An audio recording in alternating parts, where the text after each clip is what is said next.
Implantation.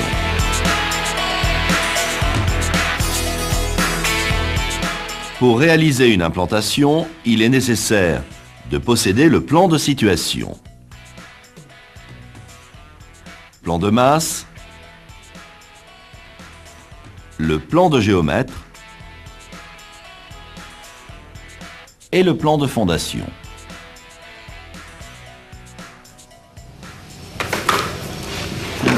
Monsieur Catino, donc je vous demande de mettre cet axe-là. Donc l'axe ici. À l'extérieur. Le conducteur de travaux et le chef de chantier définissent les axes de référence nécessaires à l'implantation. Et vous me rapportez un deuxième axe sous l'autre bâtiment. Donc on met un deuxième axe ici, sur mur extérieur béton aussi, Voilà. Y2. La cotation des plans d'exécution est rattachée à ces axes. Les points de niveau NGF et les axes de référence sont reportés sur des ouvrages fixes par le géomètre. Ces points de référence sont sauvegardés jusqu'à la fin du chantier. Ici, ce point de référence, situé dans une zone de terrassement, est signalé par un rubalise. Ce point est reporté sur un ouvrage fixe. Encore un petit peu, encore un petit peu. C'est bon.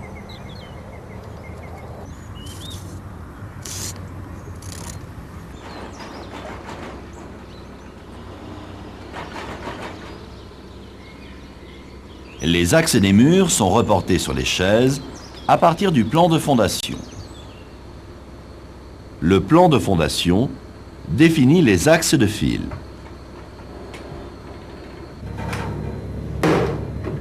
Le chef de chantier implante les chaises sur le plan. La position des chaises tient compte des terrassements et des zones de circulation. Les piquets sont profondément enfoncés. La stabilité est renforcée par un patin de béton. Une planche en diagonale stabilise cette chaise haute.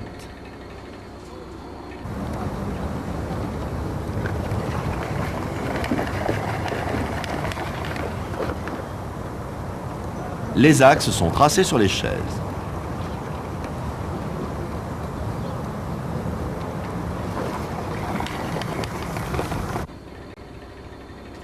L'axe est repéré par un clou. L'épaisseur du mur est repérée par ces deux clous.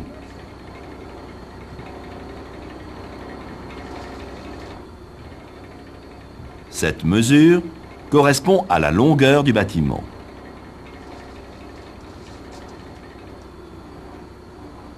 Ici, la mesure n'est pas prise de niveau.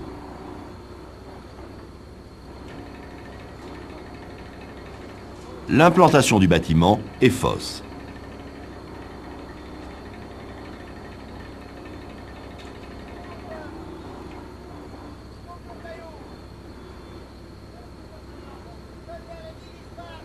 Pour être précis dans les prises de mesure, les chaises doivent être de niveau entre elles.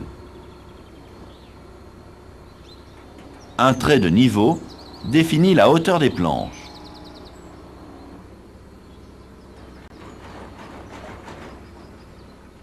Une planche suffisamment épaisse est clouée de niveau à l'arrière des piquets. Les chaises sont signalées et conservées jusqu'à l'élévation des murs. Encore un peu, encore un peu. Le point de référence est reporté sur la chaise. Viens à droite un petit peu, c'est bon. C'est bon là, je cloue? Vas-y, clou. À partir du point de référence, l'axe de la file est tracé en premier.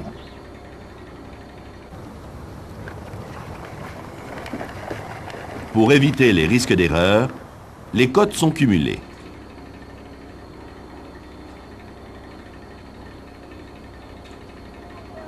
En additionnant les cotes entre axes, on évite les erreurs de report et les imprécisions de traçage.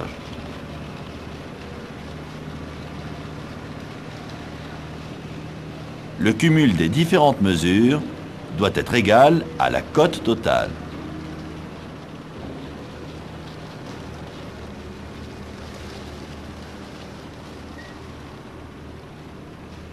Jamais les cotes ne doivent être mesurées sur le plan.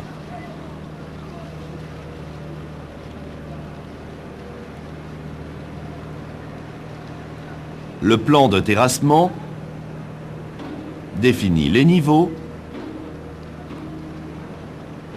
et les talus.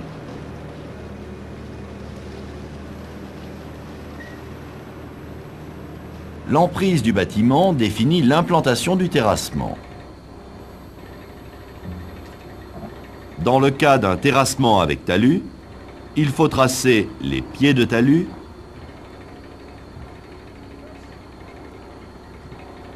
et les têtes de talus.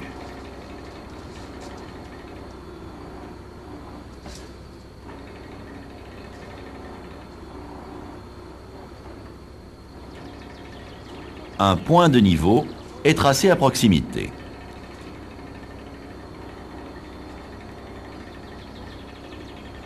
Les réseaux enterrés sont repérés.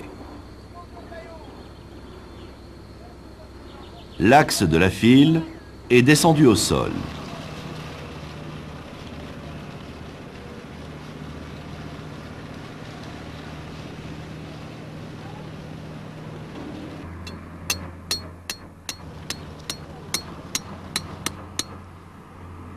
Les fouilles en rigole sont implantées.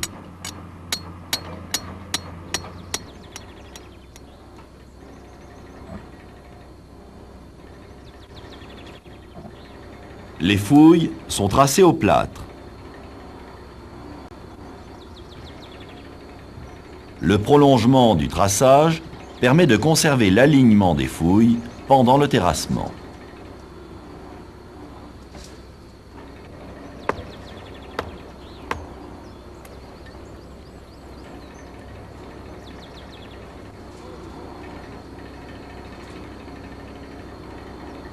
Un point de niveau NGF est matérialisé à proximité.